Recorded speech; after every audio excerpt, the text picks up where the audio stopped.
The morning started like any other at Innovate Corp. A buzzing tech startup. Alex, a new intern, was still finding his footing. His inbox, a constant stream of company-wide announcements, felt overwhelming. Today, a new email about office fridge etiquette landed. It was a harmless memo, but Alex, eager to show initiative, wanted to respond to the sender with a quick, "Got it!" However, his fingers, moving a little too fast, hit the dreaded reply all button. In an instant, his simple two-word message was broadcast to every single employee at Innovate Corp. From the entry-level interns to the senior executives. A wave of panic washed over Alex. His face, usually a picture of youthful optimism, now looked like a deer caught in headlights. He tried to recall the email, but it was too late. Across the office, Jordan, another intern known for her sharp wit and even sharper observation skills, saw the incoming email. She recognized Alex's name immediately, and a mischievous glint appeared in her eye. She knew exactly what had happened.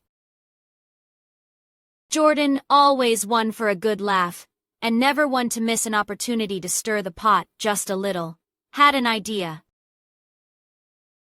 With a sly grin, she opened the email chain, which was now starting to fill with a few confused replies.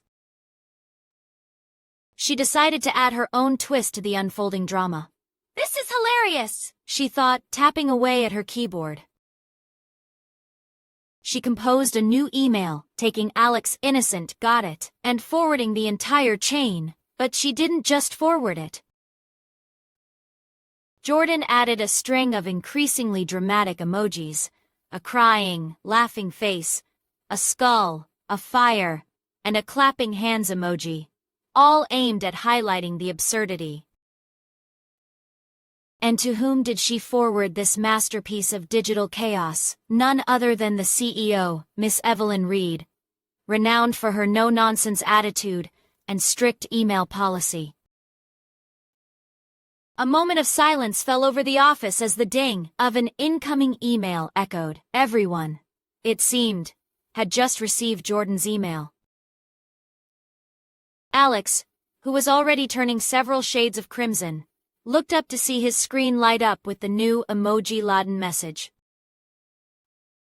His jaw dropped. Not only had he sent a pointless email to everyone, but now Jordan had escalated it to the highest possible level, complete with a commentary of expressive emojis. Jordan, meanwhile, was trying to stifle her laughter, her shoulders shaking slightly. She glanced at Alex, whose face was a mixture of horror and utter bewilderment. The CEO's assistant, Mr. Henderson, known for his perpetually calm demeanor, walked past Alex's desk, cleared his throat, and simply said, "Mr. Peterson, Miss Reed would like to see you, and Miss Davis." And that, dear readers, is how Alex and Jordan learned a very important lesson about email etiquette. The reply, all button, and the power of a well-placed, or perhaps ill-placed, emoji.